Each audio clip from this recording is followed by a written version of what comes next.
안녕하세요, 똑딱입니다. 코로나 후유증, 롱 코비드 증상 중에 당뇨 있다고 말씀을 드렸었는데요. 이것과 관련된 연구 두 가지를 소개시켜 드리도록 하겠습니다. 그리고 영상 마지막에 똑딱 보너스도 있으니까 마지막까지 시청해 주세요.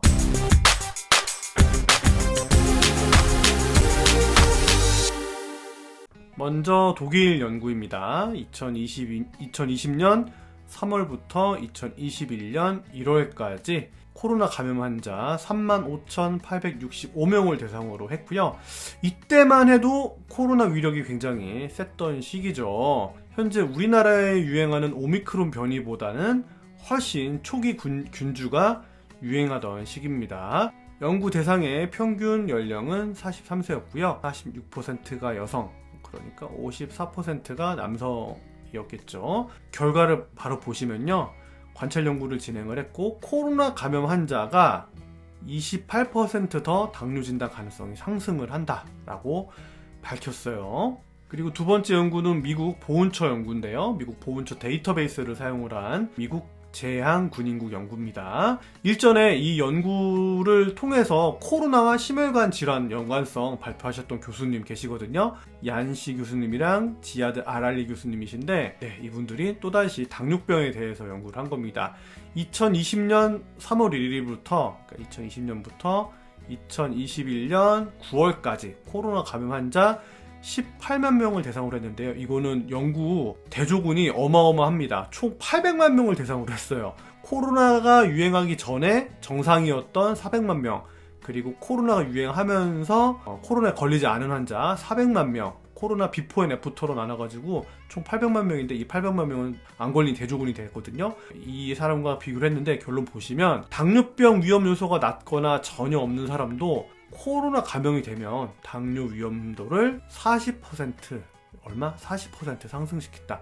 앞서서 독일 연구에서는 28%라고 했죠. 그런데 미국 제한군인국 연구에서는 40%니까 30에서 40% 정도는 당뇨 위험성을 높이지 않느냐라고 결론을 간단히 좀 내려볼 수가 있겠죠. 두 연구에서 메커니즘에 대해서 간단히 언급을 했는데요. 명확하지는 않다고 해요. 연구자들이 생각한 바에 따르면 코로나 바이러스 요 자체가 요 녀석이 사이토카인이라고 해서 몸에 안 좋은 호르몬들을 막 분비를 시킵니다. 그러면 이것들이 인슐린을 분비하는 췌장 내에 베타세포를 손상을 입히는 거예요. 베타세포를. 그러니까 인슐린이 제대로 분비가 되지가 않겠죠. 인슐린 분비가 제대로 안 되면 혈당 조절은 엉망진창이 될 거고요. 그리고 염증 자체가 인슐린 감수성을 떨어뜨립니다. 인슐린이 하는 역할이 혈당을 조절해주는 역할을 하는 건데 인슐린에 대해서 우리 몸이 받아들이지 못하는 거예요. 감수성이 떨어지는 거예요. 이러니까 이 두 가지 요소로 인해서 혈당 조절이 아주 뒤죽박죽 엉망진창이 되는 거죠. 코로나 감염이 됐다가 회복되셨던 분들은 코로나 후유증이라든지 롱 코비드 증상, 제가 영상 한번 만들었죠. 롱 코비드 증상을 항상 고민하셔야 되고, 아무래도 혈당 조절이 안 되면 또 당뇨라든지 심혈관 쪽에 합병증이 발생한다 그러면 협심증이라든지 심근경색이라든지 심부전증이라든지 생길 수 있기 때문에 제가 생각할 때는 탈모도 중요하고 생리불순도 중요하고 다 중요한데 이 당뇨랑 심장 쪽은 아무래도 굉장히 만성적으로 조절을 받아야 되는 부분이기 때문에 여러분들 혹시라도 코로나 감염됐다가 치료되셨던 분들은 이 부분에 대해서 한 번쯤은 좀 짚고 넘어가시는 게 좋지 않을까라고 개인적으로 생각을 해봤습니다. 똑딱 보너스입니다. 여러분들 당뇨 증상 알고 계시는 분도 계시겠지만 모르고 계시는 분들 계실 테니까 이번 제 설명을 좀 귀 기울여서 들어주셨으면 좋겠어요.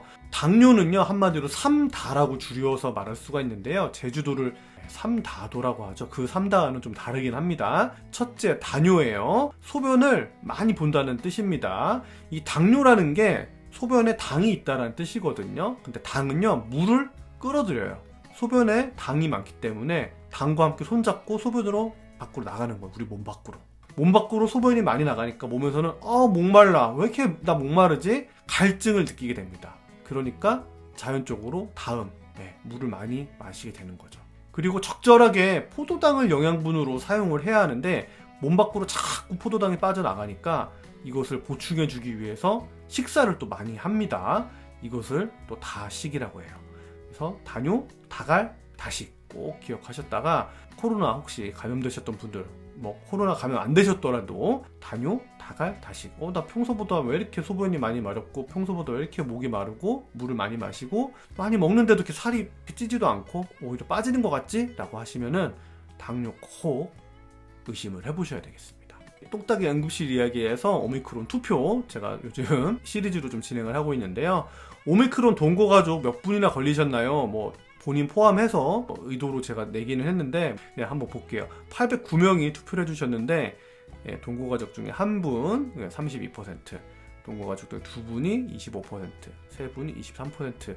우리나라가 4인 가족 내지 3인 가족이기 때문에 이걸 다 합치면은 36% 정도 되니까 거의 한 3분의 1 정도는 일가족이 감염이 되면 전부 다 감염이 되지 않았을까. 3분의 1 정도는 생각할 수가 있고요. 그리고 인후통 이거 쓰고 좋아졌어요 라고 한번 제가 설문을 돌렸는데요. 비타민 종류 42%였고요. 생강차가 19%, 프로폴리스 17% 투표해 주셨고요. 목캔디 꿀이 있었고 기타 소수 의견으로는 베타딘 가글을 도포를 했다. 아이스크림을 먹었다. 목에 목도리를 둘렀다. 이런 소수 의견들도 있었어요.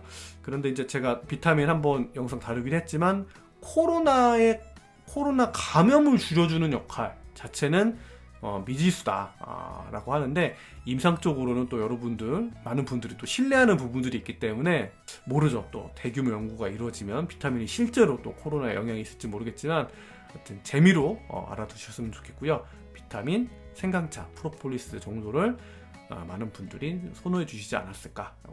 저희 똑딱의 응급실 이야기 투표를 통해서 알아봤습니다.